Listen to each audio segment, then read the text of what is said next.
People think surviving a wildfire means getting out alive. But the truth is, survival after the flames go out, that's the hardest part.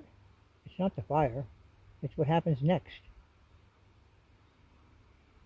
I wrote this book, Surviving the Campfire, How We Survived the Agenda 2030 Practice Run,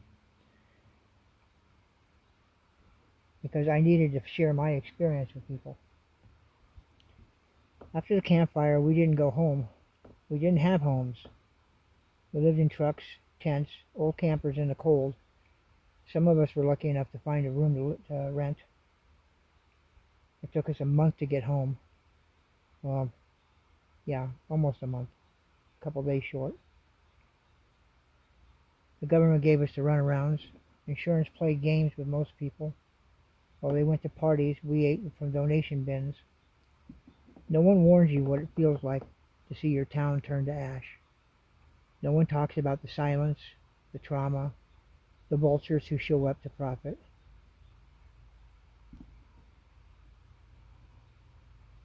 But we adapted. We learned what matters: water, shelter, a plan. We helped each other when no one else would. And we realized no one is coming to save you. Wildfire is like any other disaster. You're on your own. And you had better plan so that you can have some sort of gear to make it through it. And when they say evacuate for a wildfire, evacuate. Because these things travel like 30 miles an hour across ground. We didn't hardly have any time at all. The fire after surviving the campfire isn't just my story, it's a wake-up call. It's a survival guide for what comes next. If your town burns, if your grid fails, if your life is upended in minutes.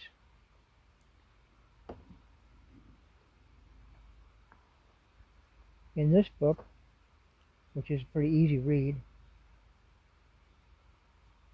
I laid out what really happens after a disaster, how to survive the emotional and physical fallout, what gear helped me, and how to prepare before it's too late. This is for every wildfire victim, every prepper, every truth seeker. It's the real survival book they never wanted published. It's available on Amazon and Kindle and paperback and hardback. If you're watching this, you still have time. Time to prepare, time to wake up. The fire is not the end, it's the beginning of something else. Make sure you're ready for it. I originally wrote this for the people of Lahaina because I had friends in Lahaina. And I felt so sorry for them because after we had gone through ours, and we're coming up on 7 years, and we're still not recovered. I wanted them to know what to expect, where to turn to, what to gather, what to look out for, and who to trust. We survived the campfire, but not by accident. Learn the lessons now so you don't have to learn the hard way.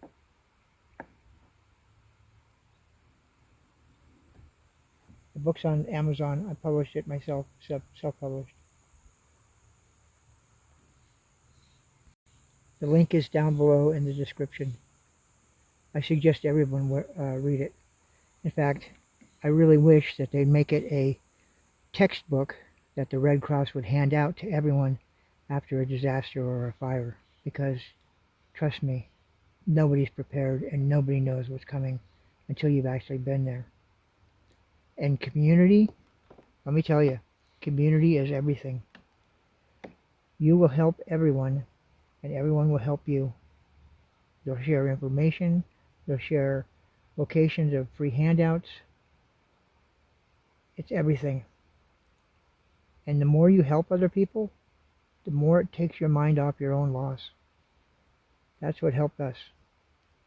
So definitely it's worth reading, and I would definitely suggest anyone who's in a fire zone or just went through a fire, pick up a copy and it'll help you a lot. It really will. It's everything we learned.